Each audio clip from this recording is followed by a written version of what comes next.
చెరో ఇద్దరు పెద్ద మనుషులు కోరుకున్నారు. రాజమ్మ నువ్వు మొట్టమొదటి కోరుకో. భాస్కర్ అన్ను యాదగిరి మావ. దేవనా నువ్వు ఇద్దరు పెద్ద మనుషులు కోరుకో. నా పెద్ద మనుషులు ఇద్దరు కిషన్ అన్ను కనకన్న. సరే కానీ మేము చెప్పేది మీరు ఒకసారి వినండి. మీరు చెప్పింది మేము విన్నాక మేము నలుగురం కలిసి తప్పు చేస్తాం. దానికి మీరు కట్టుబడి ఉండాలి.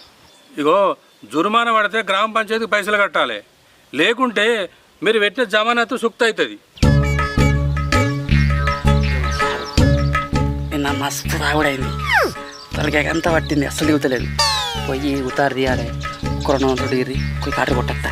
అరే దరిద్రుడా, నా మీద పంచాయతీ పెట్టి నన్నే క్వార్టర్ కొనియడానికి 200 అడుగుతున్నావరా? ఈ పంచాయతీ పెట్టియకపోతే క్వార్టర్ ఏం కర్మరా? నీకు ఫుల్ కొనిచ్చుటని. ఏంది పంచాయతీ ఏంది పెట్టించిన? నేను తాగినా నువ్వు తాగినవా? నువ్వు పెట్టియలేదా? మరి ఎవరు పెట్టించిరా? ఓ షెట్, నీకు ఇంక అర్థమైతే లేదు. అగో నా పెన్నమ్మ చూడు,